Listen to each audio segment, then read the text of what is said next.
Alright, let's take a step back and talk about something that's been on my mind for a while. My backyard. Now this isn't just any backyard, this is the place where everything changed for me. A couple of years ago, it was just your typical suburban yard.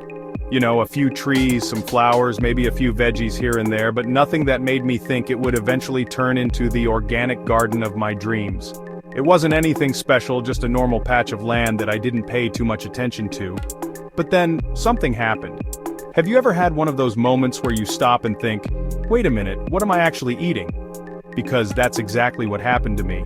It was subtle at first. I started noticing little things like feeling bloated after meals, getting headaches more often, and having these unexplained skin issues.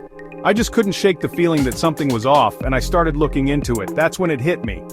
The food I was eating wasn't as fresh or clean as I thought. It was the chemicals, pesticides, herbicides, and all those other things that are sprayed on our food to keep bugs away or make plants grow faster. And at first I didn't really think much of it. I mean, that's how the world works, right? That's how we get our food to look perfect in the supermarket. Okay, so I know I've made it sound pretty easy, right? Just go organic and everything's perfect. But here's the truth. It wasn't all smooth sailing. In fact, when I first made the decision to go organic in my backyard, it felt like I was diving headfirst into a storm without an umbrella.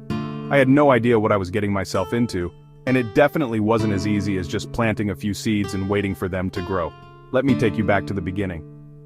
I remember the first day I decided to start my organic garden. I grabbed some seeds, got some organic soil, and thought, all right, let's do this. I was feeling good, optimistic, even a little proud of myself.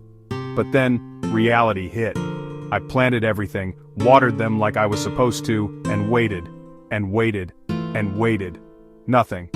My plants weren't growing the way I thought they would. Instead of flourishing, they were barely making it past the seedling stage.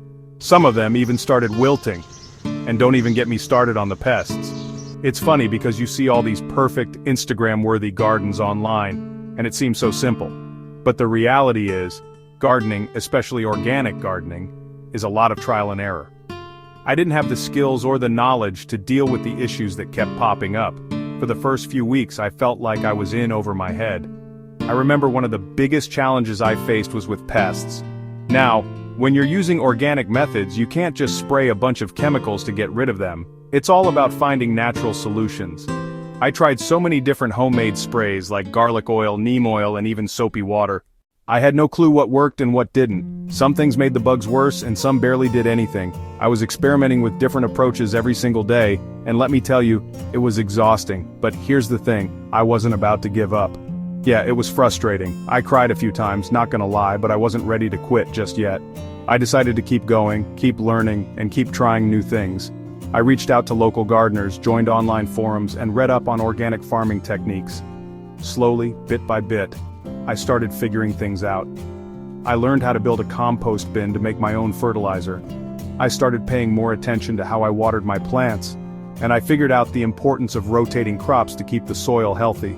It was a long road, but eventually, I saw my plants bounce back. The soil became richer, my pest problem was under control, and I was starting to see real progress. My garden wasn't perfect, but it was thriving, and that's when I knew all the struggles had been worth it.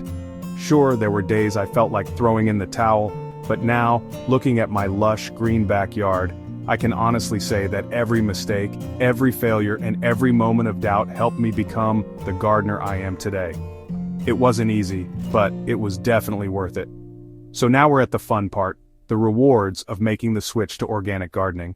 So, let's wrap things up and talk about the big takeaway here.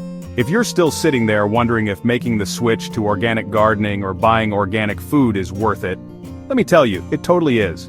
Sure, it's easy to get caught up in all the challenges and setbacks I mentioned earlier. But once you push through those struggles and start seeing the results, you'll wonder why you didn't make the change sooner. Going organic isn't just about hopping on a trend or trying to be eco-friendly for the sake of it. It's about taking control of what's in your food and, in a way, taking control of your health. For me, it was about being proactive, about not waiting for things to get worse or for some doctor to tell me what I already knew deep down. My body was reacting to the chemicals in my food, and I wasn't going to ignore it anymore. I didn't want to just eat for the sake of eating. I wanted to eat food that nurtured my body, made me feel good, and kept me healthy. And that's what going organic did for me. So, here's my challenge for you. Start small.